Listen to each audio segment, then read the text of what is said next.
रामविलास जी के बाद शंभुनाथ जी का ही सबसे अधिक केंद्रित तो नव जागरण, भक्ति आंदोलन और इन दोनों के अंतर संबंध का स्त्री पक्ष। तो मुख्य विषय हमारी समझ में जो हमारे समय के ज्ञान के नवाचार हैं, उनमें मुख्य विषय या केंद्रीय विषय है स्त्री पक्ष। और स्त्री पक्ष का जो पटल है, अभी बहुत ही सबकी प्रिय और सम्मानित लेखक अनामिका जी ने बहुत ही फिजिक्स, मेटाफिजिक्स और जैन, बौद्ध, विवेकानंद, अम्बेडकर,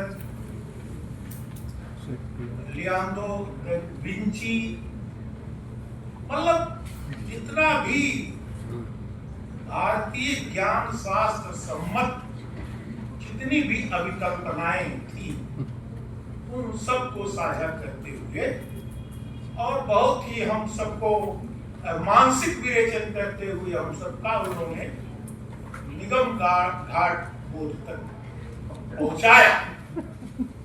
तो ये जो भक्ति आंदोलन या भक्ति का मार्ग है, ये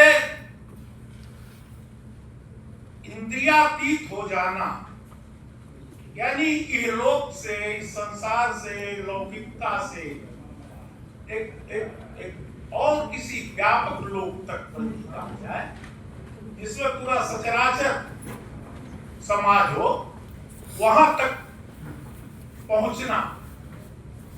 तो आज का स्त्री पक्ष इसके 200 साल पीछे जाकर के नवजागरण काल, या बल्कि से पुनर्जागरण भी कहा गया है, प्रबोधन काल, और उसके भी 200-400 वर्ष पीछे जाकर के भक्ति आंदोलन, और वहां जाकर के शंभुनाथ जी ने भी और अनामिका जी ने भी ये कहा कि जो संस्कृत की परंपरा है, बल्कि ये एक वाही परंपरा है, उसकी एक मुखी परंपरा है, उसमें वैविध्य का अभाव है, कमियां हैं। तो कल राधा वल्लभ जी ने इस कार्यक्रम का जो ये सांस्कृतिक भूगोल है, कालिदास से बात शुरू हुई थी। बात को बहुत पीछे ले जाने की जरूरत भी नहीं है विषय को। उन्होंने एक न्याय से अपनी बात शुरू की और स्थालिका न्याय, थाली के न्याय की बात। मैं अपनी बात की शुरुआत संस्कृत के एक दूसरे न्याय से ही करना चाहता हूं, जिसे कहा जाता है बादरायण संबंध। तो बादरायण संबंध है क्या? अस्माकं बदरी चक्रम युष्माकं बदरी तरु बादरायण संबंधात् यूयम यूयम वयम वयम। वो कहते हैं इसकी जो कथा है या किंवदंती है, वो इस प्रकार की है कि कोई ब्राह्मण था और ब्राह्मणों की चतुराई, उनका मतलब तमाम प्रकार की सारी चीजें आजकल बहुत घेरे में है, कटघरे में है, प्रश्नों के बीच में। निश्चित रूप से वो चालाक ब्राह्मण था। तो वो बैलगाड़ी लेकर के जा रहा था कहीं वन प्रांतर में, गया तो उसे भूख लगने लगी। वहां एक बस्ती थी, बस्ती में एक कोई घर उसे मिला भी था। वो बहुत जोरों की लगी हुई थी, तो उसने दिमाग लगाया कुछ कि कैसे कुछ खाने पीने को मिले। तो एक गृहस्थ के घर पहुंच गया तो उसने बताया कि हम तो बहुत भूखे हैं, भोजन का इंतजाम हो जाता तो बहुत अच्छा रहता है। उसने उस गृहस्थ ने खिलाया पिलाया, तृप्त हुए ब्राह्मण देव। वहां से जब वो प्रस्थान करने लगे तो उसने पूछा, ये बताइए कि ये मैं कैसे आपने समझा कि आपके यहाँ हमको भोजन मिल जाएगा, क्या तुक है, क्या संबंध है? तो उस ब्राह्मण ने कहा कि अस्माकम बदरी चक्रम, मेरी जो बैलगाड़ी है इसका पहिया, चक्का इसका बदरी का, बैर की लकड़ी का, बेर की लकड़ी का, और युष्माकम बदरी तरु, और आपके घर के सामने एक बेर का पेड़ है। तो इस तरह से बाधराय संबंधा यूयम यूयम वयम वयम, तो हमारे आपके बीच बाधराय संबंध है, लेकिन आप हैं और हम। संस्कृत और हिंदी का संबंध कुछ ऐसा है। संस्कृत वाङ्मय की भी जब बात की जाती है तो हमें यह भूलना नहीं चाहिए कि उसके साथ साथ, बल्कि उसके पहले भी प्राकृत उसी समय चलती है, उसके समानांतर चलती है। तो संस्कृत भी इस तरह से एक मुखी वाङ्मय उन अर्थों में नहीं। तो ये जो विमर्श चल रहा था या चल रहा है, अब इसमें स्त्री की उपस्थिति का प्रश्न है। मैंने एक आध बार इस बात का जिक्र भी किया है, आपको स्मरण भी होगा कि हमारे यहाँ तो यही कि उसके पहले भी जाकर के 10वीं शताब्दी में, 9वीं शताब्दी में आचार्य राजशेखर ने काव्य मीमांसा में शायद पहली बार कहा होगा कि पुरुषवत योषितो की कवि भवेयु, पुरुषों की भांति ही स्त्रियां भी कवि हो सकती हैं, कवि हो सकती हैं। अभी बार बार कवित्री पद से संबोधित किया जा रहा था। मैंने साथ पिछली बार भी आप लोगों से अनुरोध किया था, स्त्री कवि ही हमें कहना चाहिए, कवित्री से बचना चाहिए, क्योंकि राजशेखर कहते हैं कि पुरुषवत योषितोपि कवि भवेयु, स्त्रियां भी पुरुष की भांति ही कवि हो सकती हैं। स्त्री पुरुष का जो जैविक बायोलॉजिकल विभेद है उसको आप अलग रखिए, लेकिन एक मनुष्य के तौर पर न स्त्री पुरुष विभाग में अपेक्षित, स्त्री और पुरुष का विभाजन, लैंगिक विभाजन कम से कम चेतना के स्तर पर, सृजन के स्तर पर, विचार के स्तर पर, तर्क के स्तर पर नहीं किया जा सकता। आत्मनि समन्वय, क्योंकि जो आत्मा है, जो मन है, जो बुद्धि है, जो चेतन तत्व है, वो एक समान। तो यह जो हमारे समय का या इस पटल का विषय है, ये स्त्री पक्ष और अंतर संबंध। नवजागरण पर आप लोगों को विभिन्न कोणों से तमाम वैश्विक सिद्धांतों और समय समय पर हुए आंदोलनों के जरिए बहुत सारे नवाचार आपके सम्मुख आ चुके, उनको मैं नहीं दोहराऊंगा। लेकिन ये जो संबंध बनता है, हमारा जो समय है, भक्ति काल में ही हम जब जाते हैं, अभी आशीष का भी रहे थे कि कुछ उलझने पैदा हुई हैं, मतलब जो अभी वक्तव्य आए हमारे आदरणीय लोगों के, और फिर कुछ प्रश्न और आगे चल करके कुछ हमारे सामने और कुछ उलझने आए, कुछ प्रश्न आए, कुछ सवाल आए। तो उलझने तो हैं और बनी भी रही, क्योंकि इस समय सबसे ज्यादा प्रश्नांकित किए जाने वाले भक्त काल के कवि तुलसी हैं, और हमारा जो परिदृश्य है वो कुछ उसी तरह का है कि हरित भूमि संकुल तृण समुझ पर ही नहीं पंथ, जिमि पाखंड विवाद थे लुप्त हो सद। यही है, इधर उधर पगडंडी है, थोड़ा थोड़ा रास्ता दिख रहा है इस पर, लेकिन उस प्रशस्त मार्ग को तमाम झाड़ झंखाड़ ने घेर। अब कहाँ कोई सांप छिपा हो, कहाँ कोई बिच्छू छिपा हो, लेकिन चलना तो है।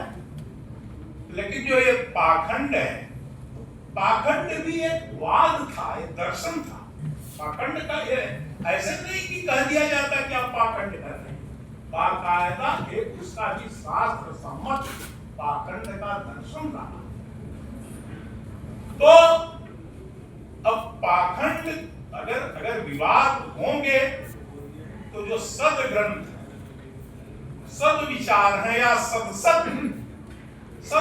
का विवेक, अभी विवेक की भी बात हो रही थी, तो सही और गलत के बीच विभेद करने की आंविक्षिकी जो हमारी है, जो हमारी दृष्टि है, वो शायद कुछ धुंधली हो जाएगी। इस नाते जो ये हमारा समय है, और निश्चित रूप से यह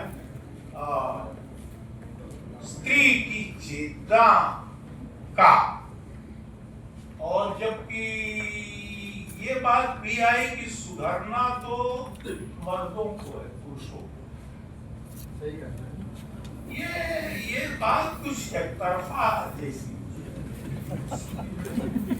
क्योंकि अगर आत्मन समन्वय, अगर चेतना दोनों में समान है, बुद्धि विचार तर्क भाव प्रवाह सारी चीजें अगर समान है, तो ये जिम्मेदारी एक पर ही, एक पक्ष पर ही कैसे आ जाती है? बहुत सारे ऐसे लोग होंगे मन में खुश रहे होंगे, लड्डू फूट रहे होंगे कि मतलब कहीं से तो कुछ आवाज इस तरह की भी आनी ही चाहिए, मुझे लगता है। यह जो हमारा ये जो प्रत्यभिज्ञान है, एक पूर्वापरता जो सीखने की है, तो ऐसा नहीं है कि संस्कृत ने मारा सब कुछ नष्ट भ्रष्ट कर दिया, बर्बाद कर दिया, आपके चिंतन की दिशा को उसने इस तरह से खराब ढंग से मोड़ दिया कि आप किसी गर्त की ओर जा रहे थे। और अन्यान्य जो हमारी औपनिवेशिक समझ, औपनिवेशिक राज्य के साथ जो हमारी औपनिवेशिक समझ विकसित हुई, उसने शायद हमारी भारतीय अवधारणा को, भारतीय समझ को शायद उसने आच्छादित कुछ ज्यादा ही कर रखा है। उस आच्छादन से मुक्ति के लिए, कुछ पर्दाफाश के लिए, संस्कृत के पास भी कोई तलवारें ना हो, लेकिन कुछ नाहनियां तो हैं। और हम जानते हैं कि उन नाहनियों के जरिए हमारे यहाँ गांव में कम से कम बड़े बड़े फोड़ों का ऑपरेशन कर दिया जाता है। वो समय अब चला। तो हमारे कहने का आशय यह है कि ये जो भारतीयता या भारतीय भाषाओं या जो पूरी भारतीय संस्कृति, बिल्कुल सही बात कह रहे थे शंभुनाथ जी कि ये एक संस्कृति, एकल संस्कृति का देश ही नहीं, एकल भाषा का देश ही नहीं। इसकी बहुभाषिकता, बहुसांस्कृतिकता, बहुसमाजीयता, बहुसमाज शास्त्रीयता, अब कहा जाए तो वो सारी चीजें हैं। इनके बीच में स्त्री की अवस्थिति क्या है, और उसकी तो, और ये पीछे से जो चीजें आ रही हैं, तो आज का जो समय है, जो कि घोर बाजारवादी समय कहा जाए, सब कुछ सारे प्रत्यय, ज्ञान के प्रत्यय, और स्थिति ये है कि वो भगत भगायो लोग तक की जब स्थिति आ गई है, कुछ ऐसा जो जागा हुआ है, तो ये जो भगत के भगाने में और तुलसीदास को पढ़ने में, तुलसीदास को भी अब रामचरितमानस पढ़ने की जरूरत नहीं है, न रामचरितमानस पढ़ाने की जरूरत। अब वो रामचरितमानस, उसका संक्षिप्त संस्करण होते होते सबसे अधिक लोकप्रिय सुंदर कांड, उसका सबसे मतलब उसका सारा उसका मक्खन लगता है सुंदर कांड में आ गया है। और जगह जगह अब रामचरितमानस का पाठ या उसके अध्ययन की जरूरत ही लगता है खत्म कर दी। तो सुंदरकांड क्यों आ गया है? सुंदरकांड क्या रामचरितमानस का सबसे मार्मिक स्थल है? क्या वो सबसे बौद्धिक कांड है? इस पर विचार करने की जरूरत है, क्योंकि सुंदरकांड में हनुमान हमारे बहुत प्रमुख विचारक बजरंग जी बैठे, तो हनुमान वो मशक बन जाते हैं, देखते देखते मच्छर बन जाते हैं, और फिर देखते देखते कर्क भूधरा का शरीर, मतलब रहस्य, रोमांच, उन्माद, असंभव, और जा करके लंका दहन कर देते हैं। यानी युद्ध, हिंसा। तो अगर यही हमारा चयन है, इस तरह का हमारा चयन होता, तो इनके आधार पर जबकि रामचरितमानस का विद्वानों ने ही बताया कि अध्ययन करने की जब बात की जाती थी तो कहा जाता था कि आदि बाल गयादि उत्तरकांड मध्य अयोध्या गांव संत। तो बालकांड भी गायब है, उत्तरकांड तो गायब ही गायब है पूरी तरह से, जो ज्ञान कांड है। और एक ज्ञान का जो हमारे समय का बहुत चमत्कृत करने वाला उन्मेष हमारे सामने है, वो बाजारवाद, विपणन, विनिमय का ज्ञान, ज्ञान का पैकेज है। अब ज्ञान का प्रबोधन नहीं है, अब गुरु की भी जरूरत नहीं है, ऐसी भी अवधारणाएं आ रही है सामने। गुरु की आवश्यकता नहीं है, क्योंकि गुरु शब्द जो है बड़ा यथास्थितिवादी शब्द। कोई हमको पढ़ा रहा है, किसी के हम आभारी हैं, तो गुरु की आवश्यकता नहीं है। कि किसी चीज में सीखना, लर्निंग, तो ये सेल्फ लर्निंग की बात हुई है, जिसमें निश्चित रूप से महात्मा बुद्ध ने आपत्ति को होगा आई।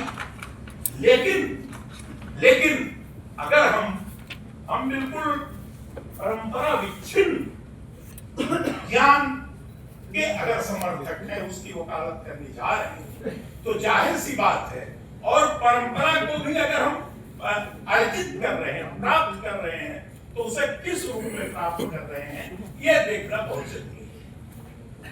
भक्त काल में भी ज्ञान का बड़ा व्यापार, ऐसा नहीं कि ज्ञान से प्रबोधन ही हुआ, भक्ति से सारा का सारा प्रबोधन ही हुआ हो, ऐसा नहीं है। ज्ञान का व्यापार भक्त काल में भी होता है।